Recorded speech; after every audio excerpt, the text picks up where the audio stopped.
All right, good morning. Again, thank you all so much for joining us for our Creating College Culture in K-8. This is the first in hopefully a series of college awareness professional development that we will offer specifically for elementary and middle school counselors. So we're really excited for you all to join us this morning. My name is Samantha Jackson. I am one of the career readiness consultants here at Kent ISD. My background is in higher education. So I have my bachelor's from Alma College in psychology, and then a master's in higher education and student affairs from the University of North Dakota. And prior to this role, I worked for about 8 years in college career services at University of Georgia, University of Louisville, and then Michigan State. So this is definitely a passion area for myself, and really excited to have you all here joining us today. And I am joined by my colleague, Catherine. Hi, everyone. I'm Catherine Goldberg. I am a career readiness consultant alongside Samantha.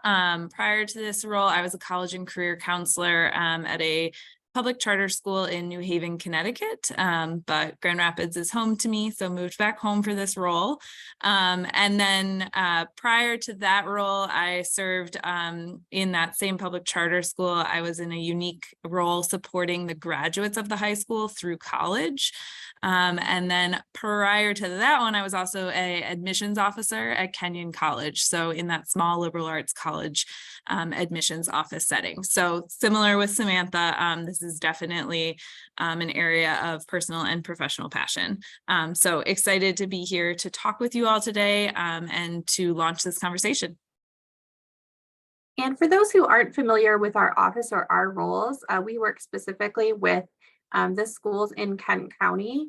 And our goal is to help create that K through 12 systematic plan for career readiness. So we're working directly with districts, trying to make sure that students not only in high school are finding out about opportunities, but also making sure that our elementary and middle schoolers are really getting a good foundation in all of these topics to then hopefully help them make more informed decisions once they're leaving high school. So today we are going to be starting off trying to ground us a little bit in the research and what the research tells us to support a college going culture. And I do just want to make a quick note, and Catherine will talk about this more later, but when we talk about a college going culture, our idea of this is not that everyone has to go to college or that college is the option or the right answer for everyone, but rather that we want it to be seen as a viable option for any student, knowing that they have the capability to go to college if that is something that is supported by their career choices and makes sense for them. So as we go through, we're using that term college going culture, but really the idea is, again, just making sure students know about their options and know that it is an option for them. Then we're going to be talking a little bit about what that looks like starting in elementary school to middle, high, and then going into post-secondary and career, what that trajectory looks like. We're going to talk about EDPs. So where does college show up on the EDP in 7th and 8th grade, but also thinking about elementary school, how can we start to infuse this even earlier? And then we will have a little activity for you to participate in, and then we'll share some best practices and resources at the end. And you will get a copy of this recording, the presentation, all of the items that we share today, as well as a list of resources at the end.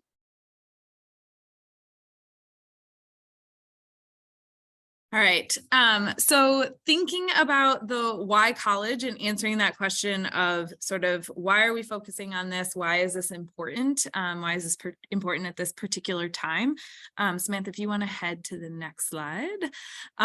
So you'll see some quotes here from some research that we reviewed in preparing for this.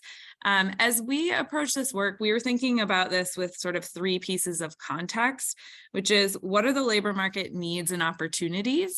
So if we're thinking about career preparation and college preparation, it is what are we preparing the students for in terms of those final outcomes of available jobs or opportunities that they can go into. And so we know that based on the world of work right now, some sort of training post high school is needed to fulfill many of the jobs that are out there. We're also thinking about not just any job or career, but what are the kinds of careers that are sustaining for a life of choice and opportunity. And many of those jobs that provide those kinds of wages will require some sort of training after high school. The second piece of context that we're thinking about is, okay, where is a student in their developmental stages? Where are they in terms of their educational career? And so thinking about that, we really started this thinking about middle school, which is where we sort of developed this PD. And so thinking about sort of what is happening to them at that middle school stage in terms of opportunities, in terms of how they're approaching school, in terms of the mindsets that they have as well. And so really thinking about middle school as it's that time when work habits are being developed, that sense of self-efficacy or that sense of hope that a student has about their academic abilities. And then that sort of introspection, that curiosity about career exploration. And then the third piece that we were thinking about is also like, what is a student's lived experience and what is their emotional experience as they think about their future? And so I think that goes back to the point that Samantha mentioned earlier, which is it feels very different for a student to be told you can go to college, you have the opportunities to go to college, versus a student maybe feeling like that's not something that is brought up to them or that is left out of the conversation. And so we're really thinking about it as, how can a student feel like they have choices and feel like they have autonomy in making those decisions for their future, and knowing that there is a team of people in their school that support them towards those goals or towards exploring those opportunities and making really informed decisions. So we know that this phase of where they are in their education is an opportunity where they're really figuring out their identities and the potential future opportunities that overlap with those identities.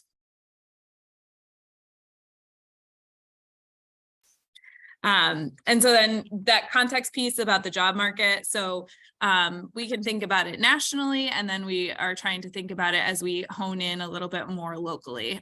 So as you may know, Michigan Works and some of those workforce development programs create a list typically every year of what are called the hot jobs. And they also include high wage, high demand jobs. So where are there opportunities, and where are there opportunities for jobs that create that life and that wage that is sustaining. And so we looked at that list of those 50 high wage, high demand careers. 44 of them require some sort of training beyond high school. Most of those require a bachelor's degree or higher. And then there's associate's degrees, apprenticeships, and then put associate's degrees twice in there. It's supposed to say certificates. Sorry about that typo. But just recognizing like there's going to be requirements for training beyond high school. Transparently, some of those are flexible. So it could be certificate and then associates and then bachelor's. They're not all that they require that bachelor's immediately for entry into the field. So we've said it before, we'll keep saying it again, but thinking about that college going culture is that it's for all students. It sets those high expectations, and that it puts them on a pathway where they have the opportunities versus being at the end of their educational career and realizing I never had the chance because my K through 12 experience didn't set me up for that. And then another big part of this conversation is just the earlier that students can start thinking about careers, the more time they have to prepare.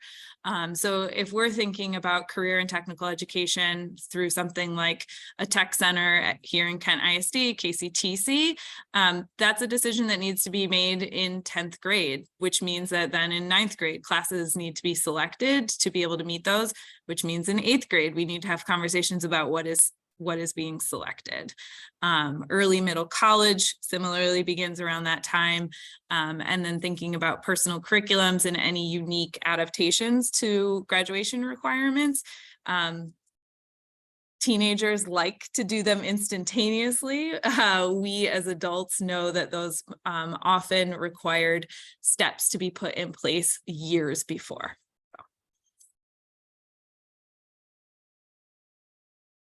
And so again, digging a little bit into that identity piece, we pulled some research that specifically focuses on different student identities. So research shows that the Latinx community, as well as many of our other historically marginalized communities, continue to be underrepresented in every segment of higher education. So that includes public, private, 4-year, 2-year institutions continue to be underrepresented. We also know that college education is a way to help people who are economically disadvantaged to achieve upward social and economic mobility, which can lead to overall positive well-being. And in 2015, this rate has stayed pretty consistent. College enrollment for people from high-income families was 83% compared to 63% for those from low-income families. And so a lot of this has to do with the idea of social capital.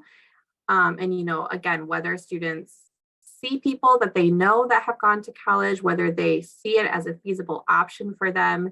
A lot of students think college is too expensive for them. And, of course, college is very, very expensive, but obviously there are a lot of programs that can help students with that. So making sure students are aware of those different options.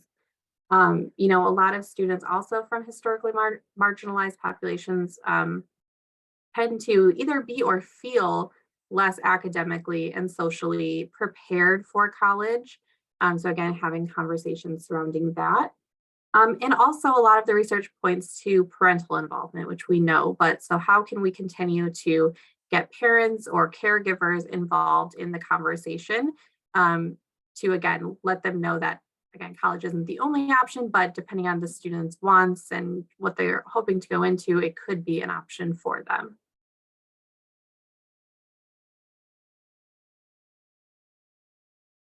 All right, so a big part of today's session is going to be opportunities for you to dive into your data or into crafting some things for you to be able to use as quickly as possible for yourselves. So we want to ground ourselves in the data and we want to give you a moment to reflect on this. The other part in our thinking as we were developing this session is we know that your time as counselors is precious, or your time as educators. I know most of us are counselors, but we've got some other folks in the room as well. We know your time is precious. We know many of you, most of you, all of you care deeply about this as well. But we wanted to give you time and space to do some of the things that maybe you want to do, but you haven't had a chance to do, or that could be helpful, but maybe didn't. It's hard to have the accountability to carve that time out. So one of those is looking at your data. And if we look at the My School Data Parent Dashboard link, it is dropped in the chat. We want you to take a moment and search for the high school where your students typically matriculate. So if your district has one high school, you'll select that high school. If your district has more than one high school, pick the one that your students most typically matriculate to. And then we are going to find the post-secondary enrollment rate section. So you'll go to the dashboard, you'll enter the school in, and then if you scroll down, you will see a graph that looks like the one on the right on your screen. When you click where it says post-secondary enrollment, it will serve as a link. It doesn't look like a link, but it will be a link. And then you can click in there and you'll be able to toggle through disaggregated data. So logistically, here's what we're doing. We're gonna give you, Samantha, do you remember how long they have to look at this?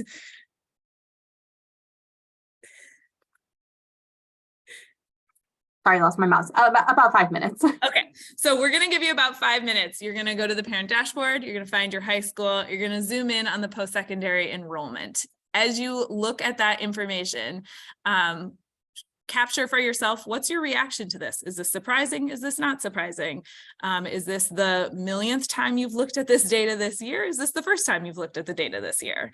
As you look at that disaggregated data, are there differences in outcome by student identity? Does looking at this data shift your perspective on your role in that post-secondary enrollment piece? How, why, or why not, right? So it is 8:18. We're going to give you 5 minutes. So 8:23, we will come back together. If you get stuck, if you're having technical difficulties, please feel free to use the chat to let us know. But the My School Data link is there, and we will come back at 8:23.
We have about 1 more minute.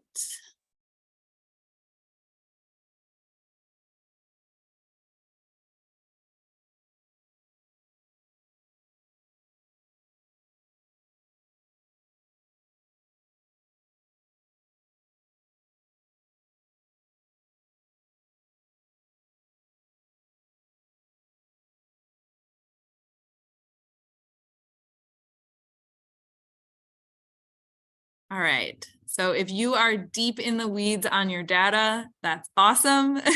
I am going to ask you to put a pin in where your thought is and bring your attention back to us collectively.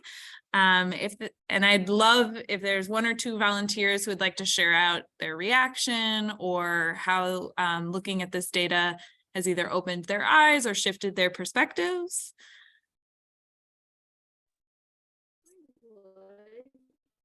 My name is Tara Henson, and I work for High Point Virtual Academy of Michigan. We're an online charter school affiliated with K-12 Online.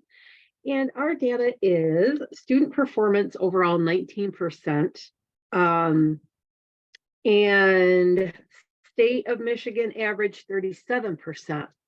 Our numbers are quite low because we currently have 243 McKinney-Vento students at our school. I am in charge of all of them. This is most of our population. This is because our school, because we are online, is kind of like their second chance. It's either they're very, very high academically or they're very, very, very low. And they've gotten kicked out of previous schools. They have ADHD, AD problems, all kinds of things, a lot of homeless situations like that. So like I say, it's very up, very down, very low. But we work very, very hard to make sure the students are successful. We have a lot, we have 7 school counselors, lots of support.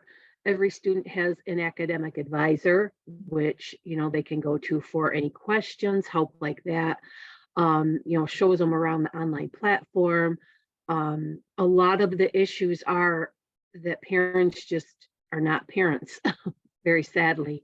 We've got second and third graders getting up in the morning on their own, logging in to school. The mom and dad have been gone all night, alone. They're alone, eating a bowl of cereal. It's very, very sad. We just do not have the parental involvement that we should have. And we try so hard to get those parents involved, and they won't answer our phone calls, our emails, nothing. So having IEPs and things like that is very difficult for these children. A lot of them don't get those IEPs or 504s because parents will not show to meetings. And it's just heartbreaking. But I just kind of wanted to share a little bit about our student situation. Thank you very much. Yeah. I'm seeing some comments in the chat about sort of, I think generally sort of some surprise at the data. And that's, I'd say like, this is a judgment-free zone in this moment, but it's also like knowing where we are then allows us to start some conversations, to be curious, and to use that curiosity to unpack what's going on, and to be able to make influences within our sphere of influence. So we know that there are a lot of variables, a lot of factors that are going on, and at times it can feel overwhelming and out of control. And at other moments when we can catch our breath, we can say, okay, this is where we are, and here's a step forward from where I can go with that data. And I'm seeing some comments about this is like, hey, even though I'm an elementary counselor, this is helpful to know that longer trajectory. And I think I will name transparently, one of my hopes is it starts a conversation, or it gives you a talking point as you work within your schools, within your districts, just to be able to say, hey, what's your reaction to this? And then see where those conversations can go in terms of action. So we also know that student engagement tends to decrease, from elementary to middle to high school.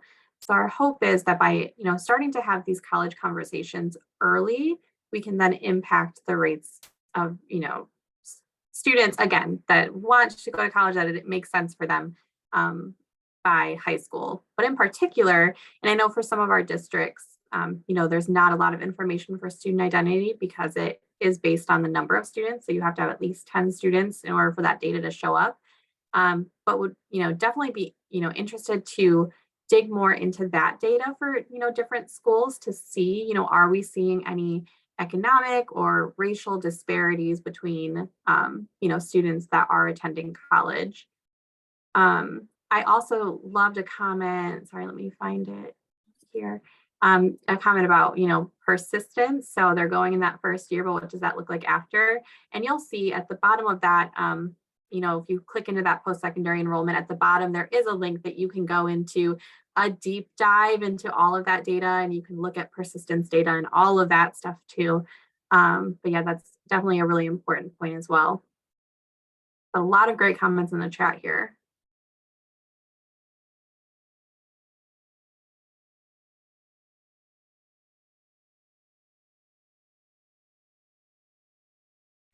All right, so thinking about the data as setting a foundation or as sparking some ideas, I do just want to think about that trajectory.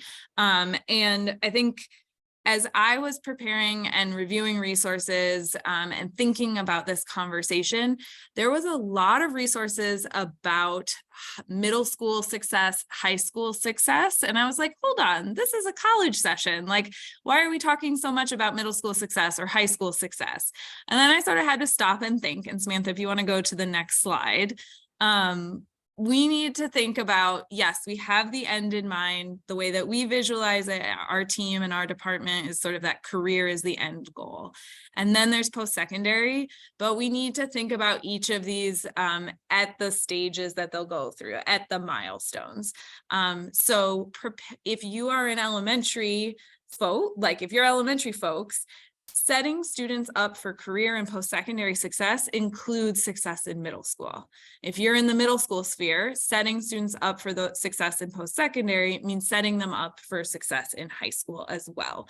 So it can look like having conversations in middle school about the skills needed to be successful in high school.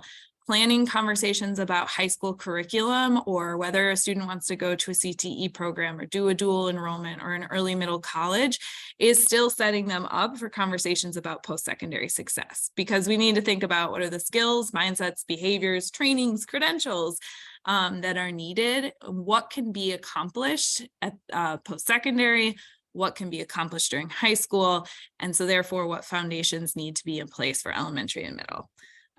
So at the risk of just saying everything goes into college going culture, there is a lot that goes into it, as we all know. And so there's a lot of, I think in there is an exciting opportunity, which is there's lots of entry points.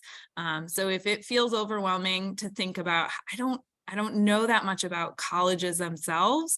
How can I teach students about this? Thinking then about, okay, but I do know what it takes to be successful in middle school, or I do know what skills are going to be needed as they make the transition from middle into high school. So there's lots of entry points into this conversation.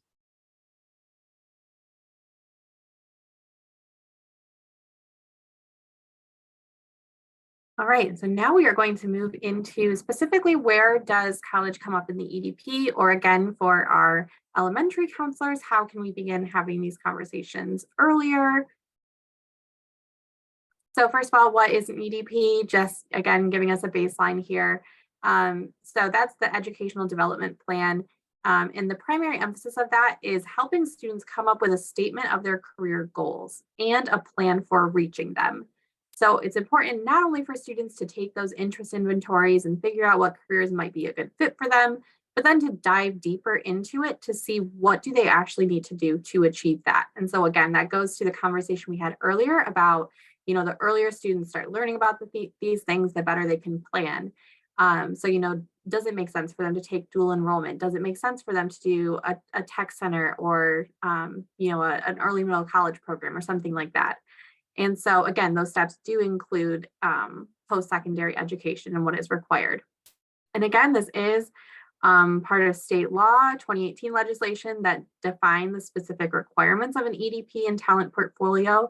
And we will, in the resources, share out the link to the EDP fundamentals guide put out by the state that goes more into detail on all of the specifics related to it. So where does college show up specifically in the EDP? Again, it shows up where it's asking them to explore their skills and interests to understand those pathways and that post-secondary education that's required for those pathways. So 7th and 8th grade, again, it's having them look into those educational options or educational training goals. But again, even if we're talking about our elementary school students, if you're having them do little interest inventories and things, it's a good idea. They don't necessarily need to know exactly where they might go for it, but it's a good idea to have them know, beyond high school, this will take 2 additional years or 4 additional years or 8 additional years of training in order to do that specific career.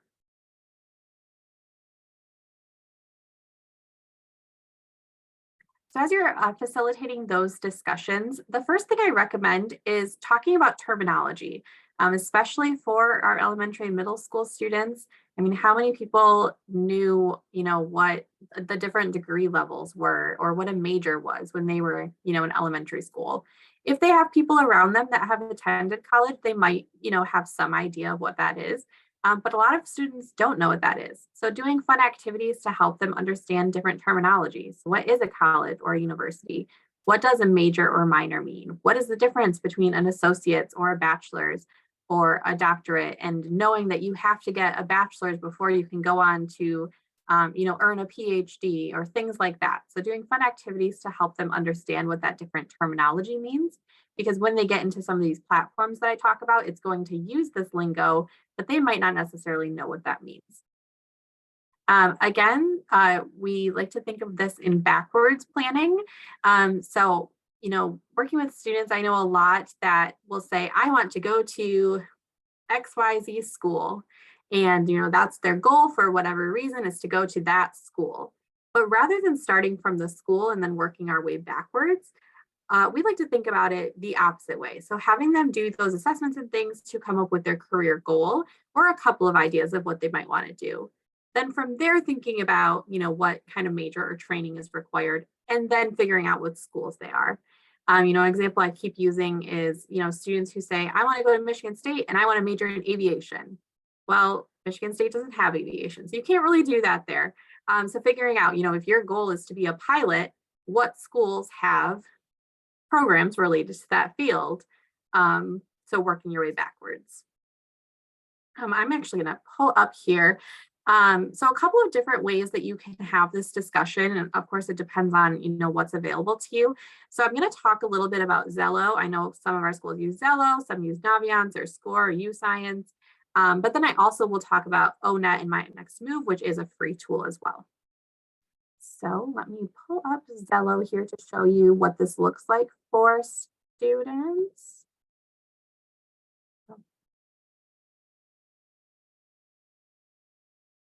Sorry, let me share again.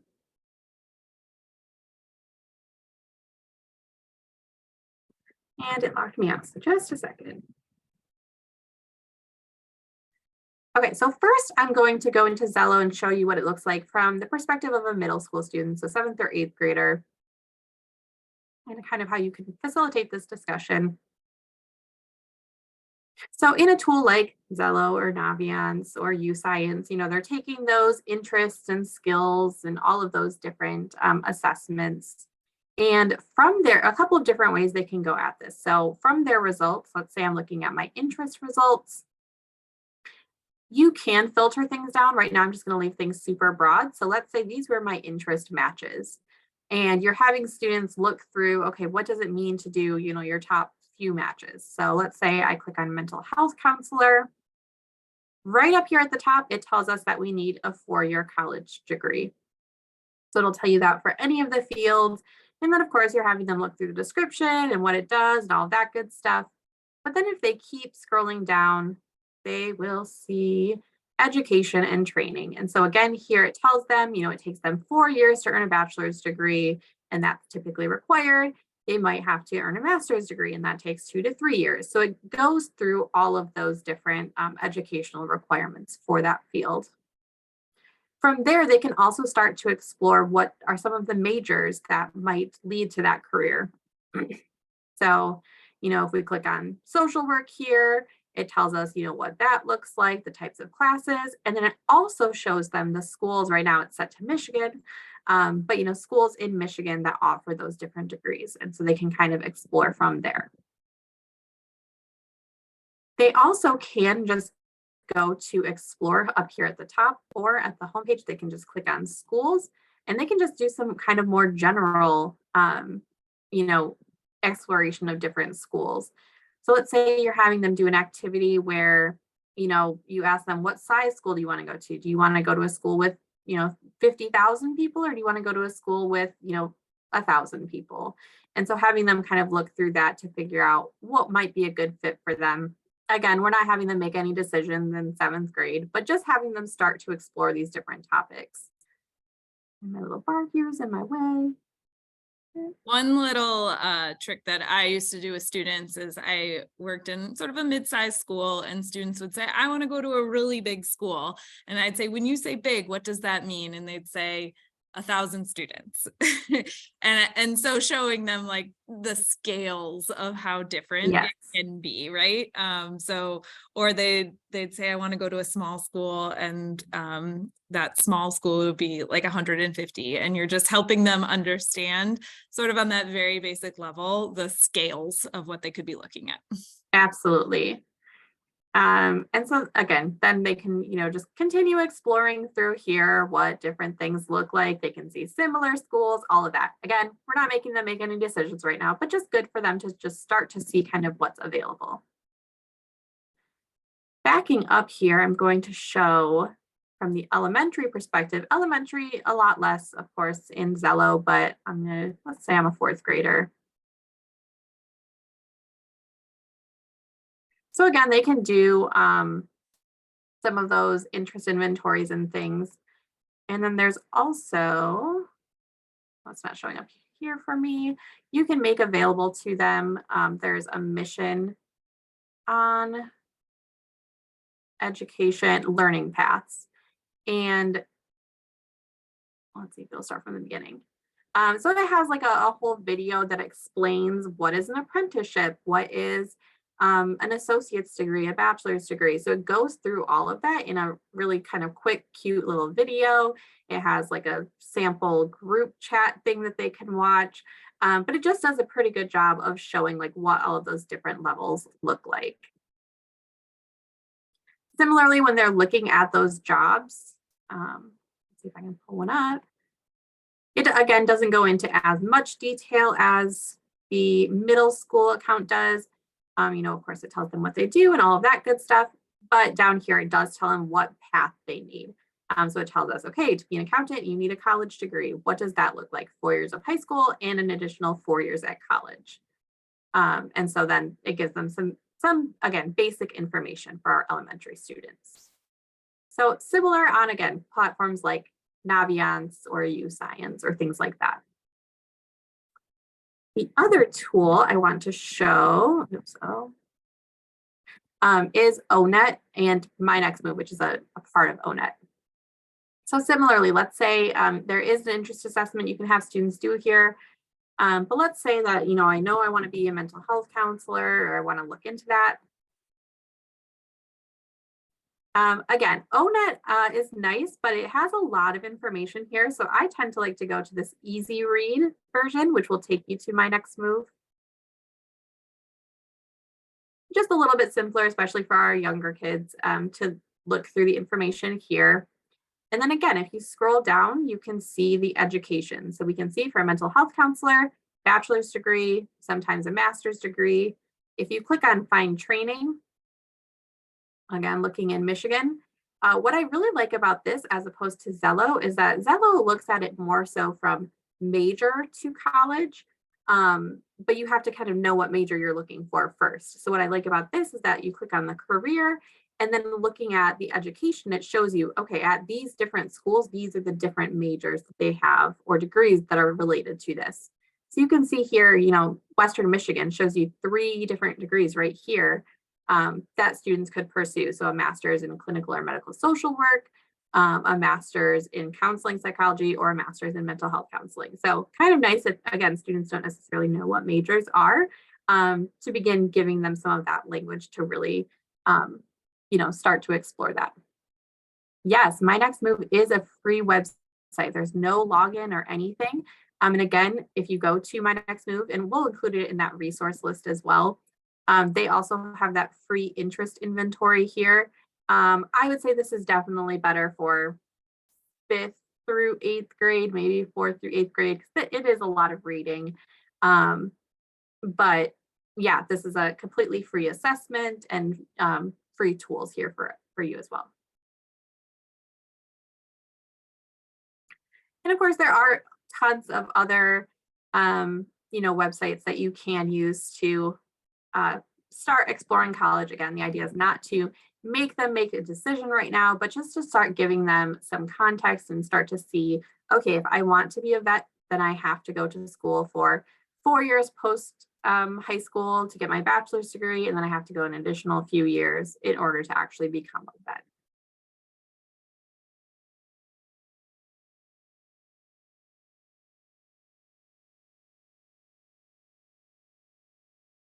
All right, so we've talked a lot. And so we are going to break into breakout rooms for a good portion of the second half of this training. However, I want to give you the lay of the land before we do that, because there's some logistics. So we're not going to break into breakout rooms just yet, but Samantha, if you want to go to the next slide. So we have pre-created 4 different activities that you have the choice to work on. So in a moment, I'm going to give you some time, but just to orient you to this, first, we're going to have you open the breakout room activities packet, which we will drop in the chat in a moment. You are going to make a copy of that packet. So the packet will be shared with you as view only. You won't be able to type in it. You'll hit File, make a copy. Then you have editing access to it yourself. Nobody else can see it at that point. We want you to review the 4 activities briefly. Skim them. Do not start working in them. Just skim them to figure out which activity you're most interested in. When those 4 minutes are up, we will then ask you to select your breakout room. So you have 4 minutes. You're going to open the packet, make a copy, skim the activities, and identify which activity you're most interested in. We will open the breakout rooms at 8:49. If you have technical questions, concerns, as you skim them, drop them in the chat for us.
Got it, Sarah. Thanks for the heads up.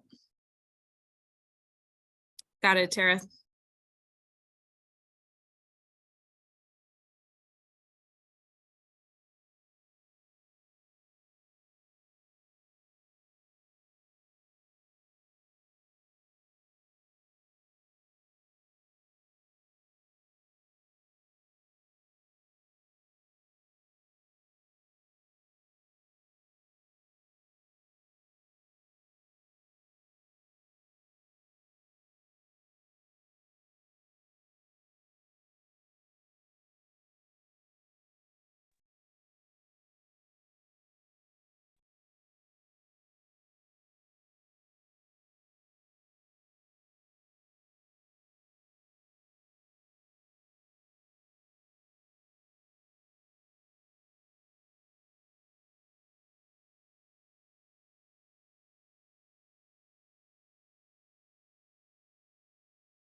I am seeing some questions about the packets. So I guess question number one for those of you, are you able to click the link in the chat that says breakout room activity packet? Samantha, would you be able to drop it again in the chat? So first thing is just technical troubleshooting. Are you able to open the original link?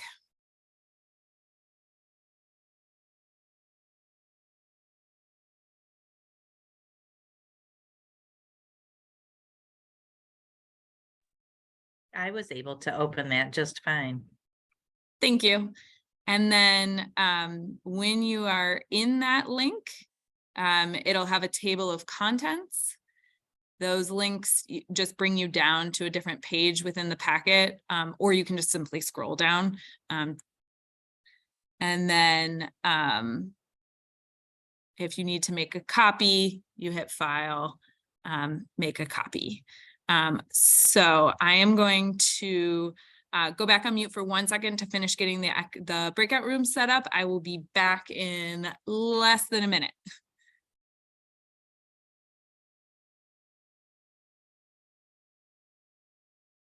I just did some quick Googling and I hope that that would work too. So go ahead and try that link I just threw in there to see if that has you make a copy.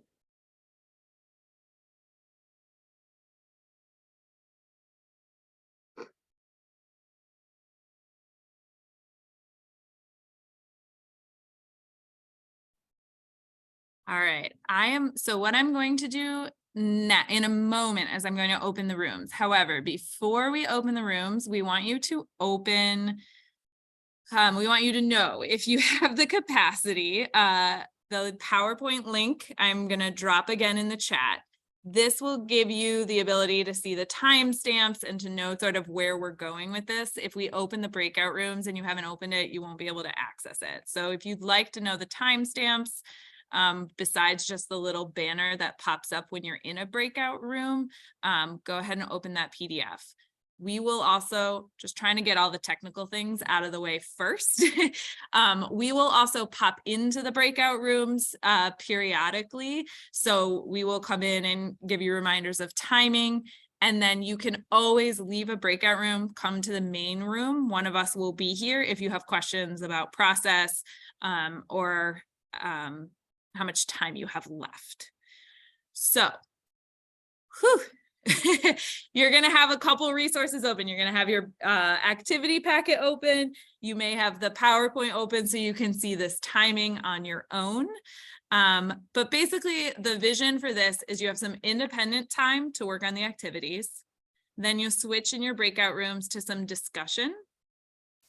Wanted to give you a little bit more time to then incorporate any ideas, feedback, notes from the group discussion. And then last questions, and identify one volunteer from your breakout room to share out. That volunteer could share out their personal work. That volunteer could share out a summary of the discussion, could share out highlights from the group. Again, we'll circulate, but it's basically you have some time to work independently, some time to discuss, some time to incorporate from the discussion, and then you'll identify a share out. I'm going to just quickly peek at the chat. All right, so I'm going to open the breakout rooms. We've made 8 of them in case we have a high number of people that go to one particular room. However, start with activity 1, room 1, or activity 2, room 1. And if there's more than 10 people in a room, then go to the second one. I'm not sure it's going to happen today, given the number of folks we've got on the call. But we'll also do a sweep through the breakout rooms if we need to merge any of them. All right. And then if you are on your phone while we are doing this, you can either select an activity breakout room, or we will pause after everybody has moved to the rooms and assign you to different rooms as well. All right, I am opening the rooms.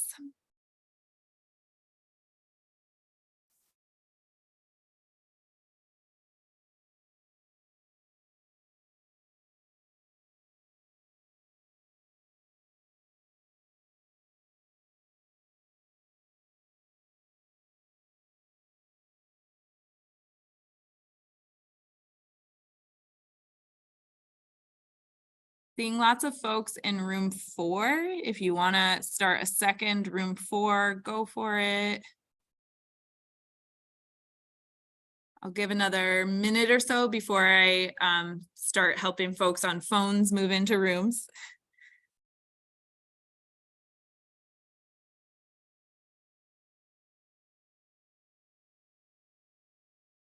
And I did throw that copy link in there a couple more times. So if you're still struggling with that, let us know. But if you aren't able to make a copy, you also can just look at the the prompts and kind of jot down notes on a separate document or write them down or whatever as well. So you should see something on your screen that popped up to allow you to choose your breakout room. If not, let us know in the chat which room you'd like to go to, and I can move you over there. Yep, so just let us know. If it's not working, let us know which activity you want to be placed into. We can get you there. All right, Patty, I'm putting you into 4.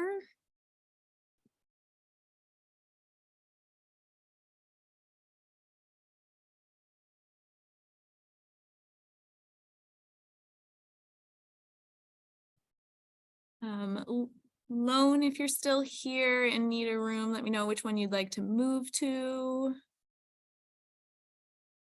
All right. Tara, I'm gonna bop you into room 2.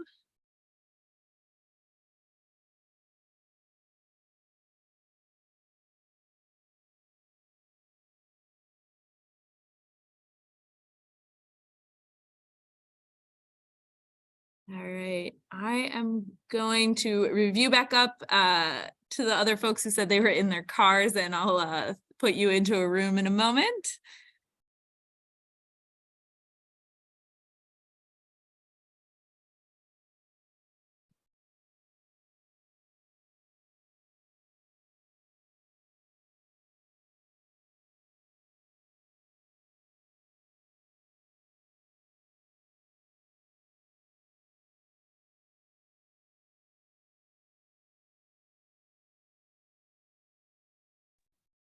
All right, so would love to hear a representative from each group, sort of what worked well, what ideas got sparked, what was an idea you loved from somebody in your room. So as you share out, if you could just say which activity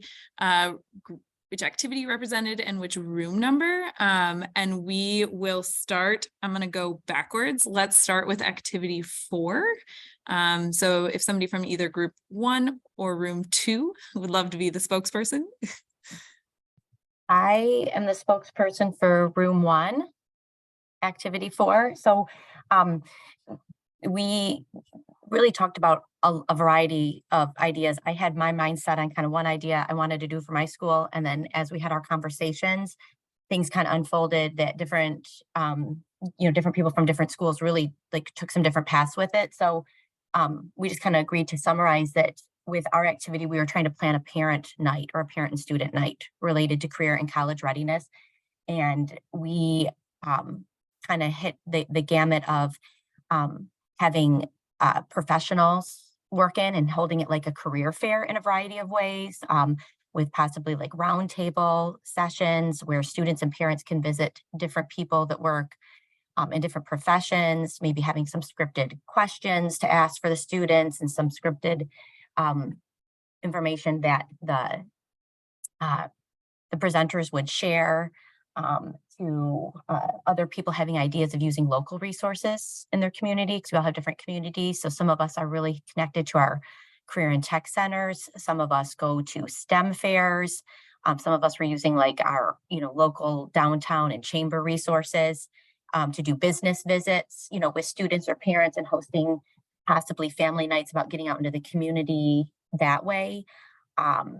We also talked about doing, some of us have done career lunches where we've let students sign up for activities and done it like during the day rather than the evening. How can we use those ideas for the evening?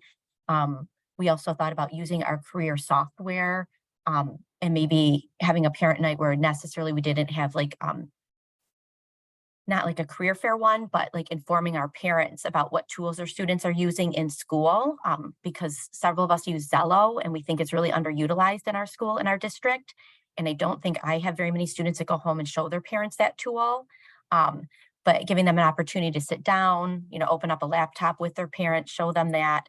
I love the idea of educating the parents about like the hot jobs, and the idea that we really try to reinforce with the students that if you need continued education in some way, shape, or form for pretty much most jobs, but that can look different, for what you want to do. And we were talking that we all have very different demographics sometimes in the schools we're in. So, if I don't have a lot of, parents that I have first generation potential college kids, but also like some of them don't need to go to college to do a job they want to do, and talking to the parents and the students about their access to all those different options and how to get connected and what their thoughts might be through high school, like college prep classes, getting connected to the Career Tech Center for classes, things like that. So I think we brainstormed a lot of ideas, and I was opened up to different things I wasn't even thinking of when I was thinking about our own school's night. Yeah, I love that. I love just the variety of events that we're thinking about. And I think one food for thought is also what's the prep leading into it and what's the debrief leading out of it, right? And so I love that idea. Like when I think about the training parents on Zello or making sure parents are aware of that, there's a really clear transition into then how students keep using it later on. So just thinking about how do these amazing, tons of effort, one-time events continue to have legs that can keep going for the rest of the year and keep providing benefits to your community too. So awesome. I know there was a second room for group 4. Is there anything that hasn't been shared that you wanted to add in? Yeah, we had some very similar ideas. We thought we would hold an event during the school day for just the students first. But like you guys were saying, we wanted to do something in our newsletter just to introduce our parents to the idea of Zello and the interest inventories, because we both work in middle school. So we wanted to push something out to the parents, explain what the interest inventories are, what Zello is, how it's going to be incorporated starting in 7th grade or 6th grade. And then we were going to have the students prior to the presentation take those interest inventories, because when they're 6th graders, they don't know what they want to do, when they're done with high school. So what are your interests? What motivates you? What are you good at? So we were going to have them do those in classrooms, maybe just start everybody in a big overview session. And then we would invite different people from the community, different careers, to the kids could sign up for breakout rooms to hear about different careers.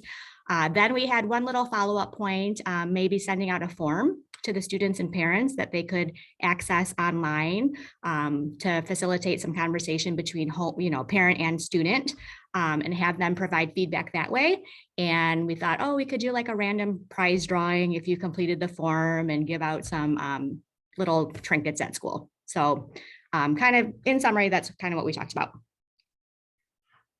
I love that way of it bringing the back and forth, that loop of that communication piece there. Yeah. All right, activity 3, highlights, takeaways. It was just me, so I wasn't really talking to myself. It's just kind of using this as a review of what we did in our middle school this year. Currently, we're trying to build a K-12 career development plan and trying to figure out where the gaps are between 5th and 7th grade. And so reviewing what's been done in 8th and 7th grade is kind of leading toward what we need to do better at the 6th grade level. So we do use Zello. We do introduce Zello in the parent newsletter. And ideally, I'd like to start EDPs probably mid to late September, but that gets kind of tricky with PSAT coming up for 8th graders because we also do the testing. So somewhere in between mid to late September, October, We do use ELA classes. I would like to get more staff members involved. It seems that kind of falls more on the career 7 teachers now. And I think if the whole staff were a little more knowledgeable in career readiness and the terminology and what's done in the building and why it's done, that would be helpful. So the students at 7th and 8th grade do complete the inventories. This year, I did have them do the lessons, the core lessons as well. And as many 7th graders as possible take a career 7s class. We have guest speakers, 2 or 3 a quarter, that come in and talk about their professional career, the good, bad, and the ugly, and the schooling needed, training needed. And then we really need to work more on the piece of having students take this home and show it to their parents. So similar to what one of the ladies just talked about as well. Yeah. But overall, we're getting there. The kids really enjoy it and they find it interesting. So every year we're trying to make it a little bit better. Yeah, I love that mindset. And I just giving you the time and space to be able to get to that level of specificity and to reflect on it is a big part of this conversation too. So Yep. Thank you. Thank you. Thanks for being our brave representative. Thanks. Activity 2, takeaways, insights, or things that might be transferable for the audience. And activity 2 was the analyzing your EDP completion results. Amy. Yep. I can hear you. Okay.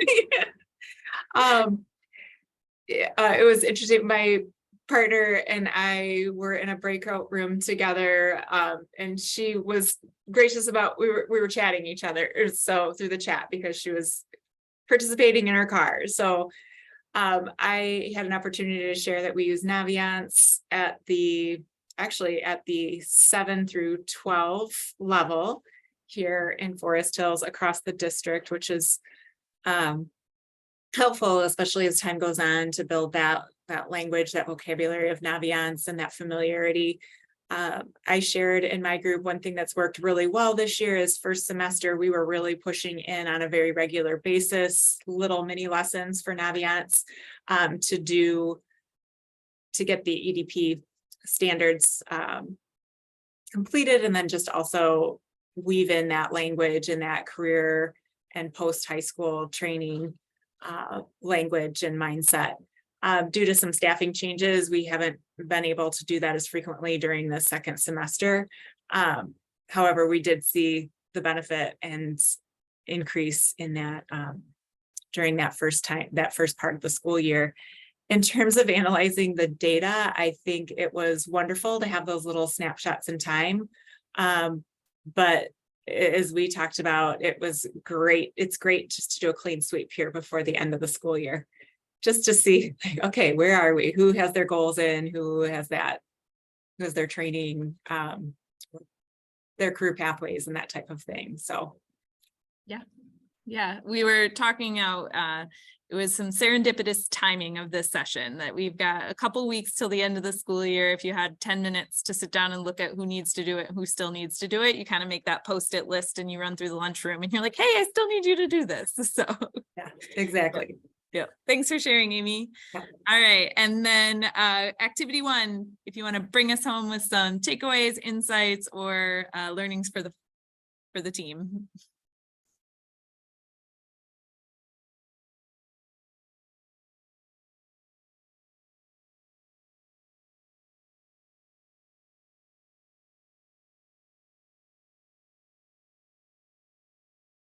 I can jump in, Catherine. Thank you. There was a lot to look at in ours.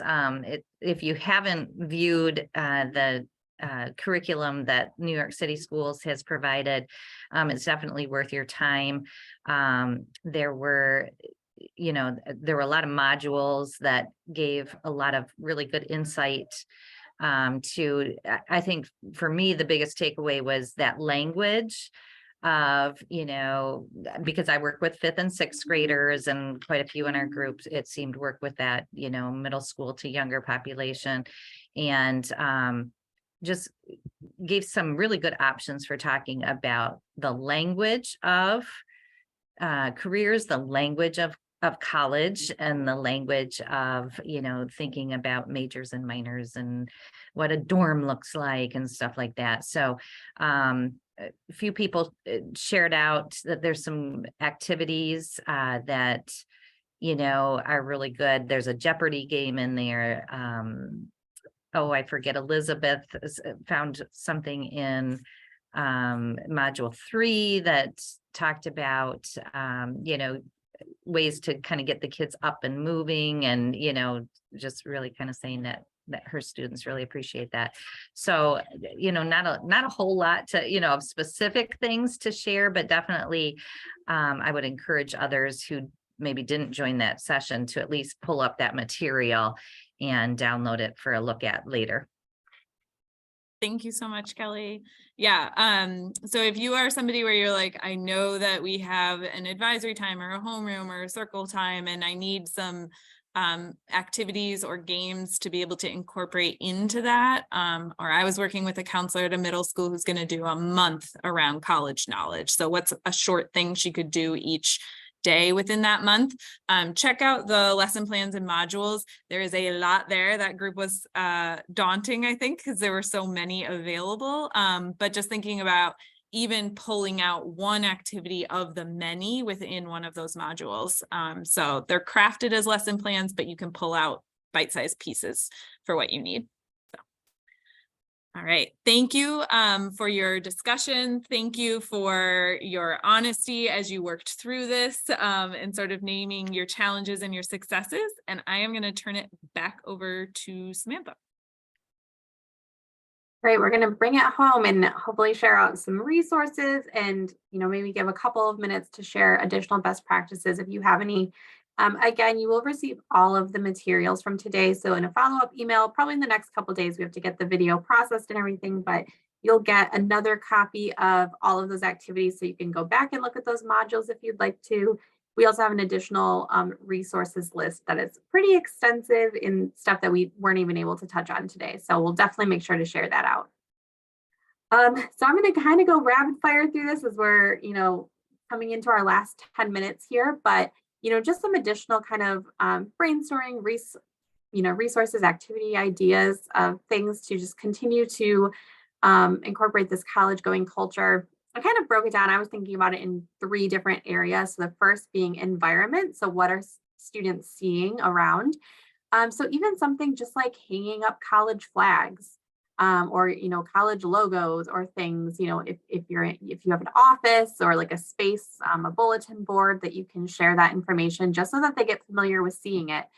I think particularly in Michigan, a lot of students are used to seeing, the University of Michigan and Michigan State. They know what that looks like, but knowing that we have a lot of other great universities here in Michigan. So sharing some of that information. Also having teachers share their own college information. I've been in some schools where, they have like a thing on their door that says where they went to school or that has their school logo, or on their name tag on their door, it has their school logo. So just, again, reinforcing that idea that there are certain careers like being a teacher that you do need to have that degree. And so being able to showcase some of that. Thinking about connections, this is, of course, very broad and goes back to a lot of the ideas that you all were talking about. Campus visits. So there are actually a lot of schools that are open to having younger students visit campus. So as young as elementary students. But also you could encourage students to go to things like summer camps. So I included a list or a link to our summer learning opportunities list that we compile each year. And a lot of those take place on college campuses. So I can remember the first time I ever went to a college campus, and I'm a first-gen student, didn't know anything about it, but I went to Knollcrest Music Camp, which takes place every year at Calvin. So I went for 4 years and I was just there, just being on a college campus. You feel super cool being in middle school, being at a college. So, whether it's those camps or, you can take groups of students to campus just to see what it looks like. Bringing in guest speakers. And a lot of you mentioned this already, but making sure that they're talking about, as they're talking about their career path, also talking about what those educational opportunities look like. Inviting back high school or college students, former students from your school to talk about what that process looks like for them, or, for those college students, talking about what college looks like, what they can expect. And involving the adults in your students' lives, whether that's parents, guardians, caregivers. And so again, we talked about that in that one activity about planning a family night, but again, making sure that they're just as informed as your students and including them in those conversations. As far as activities, we could go on and on forever with this. You could do something like a college week, have teachers wear their college t-shirts, or again, have bulletin boards, have students decorate things. There's, again, we have tons of resources I'll share about that. Having students do some college research. So maybe you have, a group of students in each class, split them up into groups or pairs and have them research a specific college in Michigan and give, some specific prompts for them to look at, and maybe give a presentation or a poster or something to be able to share out with their classmates. I also share in that list a couple of resources. One is some writing prompts. So I know, particularly in elementary school, a lot of times we're starting the day or we have a period where we're giving students like 5 minutes to, write about something. So there's some specific writing prompts about goal setting and their future and, what that looks like. I also shared a list of some things that can be included in announcements. So whether that's paired with a college week or your college month or something, some things that could be shared out. We also have resources, just fun coloring pages and word searches and crosswords, especially to help students, again, understand the lingo and terminology when it comes to college, but also, having them color school mascots or having them color the school logo and understanding, all of that. March Madness, people love March Madness. Kids love March Madness. They hear about it, but again, reminding them that that is connected not only to sports, but it is connected to a school. So is there some type of, activity that you could do surrounding that to help them understand, again, what that looks like, even, thinking about the brackets and the areas of the country and all of that and where the colleges are. And the last idea I've listed here is a college bingo. You could even combine this with like a career day or with guest speakers, having students as they're going around to different tables during a career day, could they find someone who, went to a college in Michigan, or someone who went to a college with an animal as a mascot, or, things like that, having them go around and, asking people questions, having them sign off on it, just trying to make it, really interactive and fun. And again, I know we blew through that, but we have that resource list we will share out as well. All right, now I want to give us the last couple of minutes here, just in case there's any final best practices that anyone wants to share out, things you've tried, things that have worked well, where you're seeing areas of challenge or areas for, ripe opportunity for you to continue this work. So feel free if you want to unmute yourself, if you want to throw that in the chat, just a couple of minutes here to share out, what you've been trying.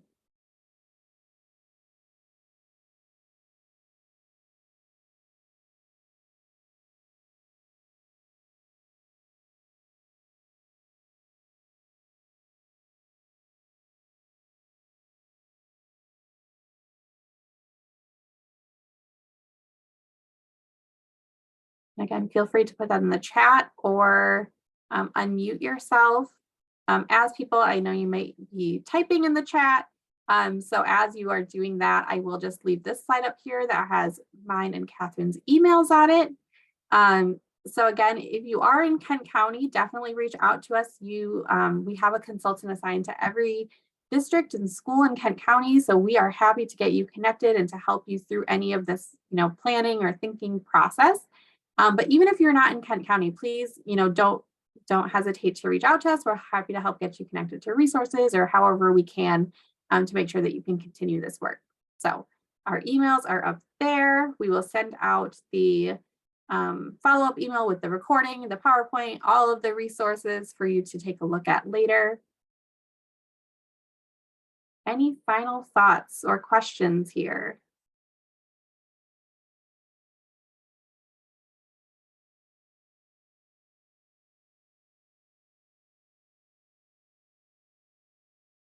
Yes, thank you so much. And like I mentioned at the beginning, we definitely plan to host more next year, specifically focused on elementary and or middle school. So if you have any ideas or specific topics that you would love us to cover, please feel free to reach out with that as well. We are definitely open to ideas. We want to make it as relevant as possible for all of you. I will also give a plug. There was a brief survey sent out last week about our team's professional development opportunities. So if you have ideas, if you want to make a push for more elementary or middle school, college or career sessions, that survey was sent out from our college and career consultants email address, or you could let us know if you need the link to it. Thank you, everybody, for your taking the time at the end of a busy and long year. Yes. Bravo, Shanna. Yeah, love that idea. That was in the chat. They're hosting College and Career Week with mini lessons focused on college, trades, military, dressing up with themes, creating display board, about where staff went to college. We love that.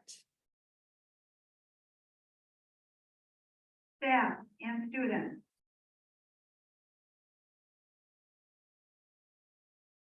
All right. Yes. So thank you again, everyone. We will make sure to get that follow-up email sent out in the next couple of days. We can also include that survey email or survey link in the follow-up emails to make sure everyone gets it. But thank you all so much for joining us, and we hope you enjoy the rest of your week. Thank you.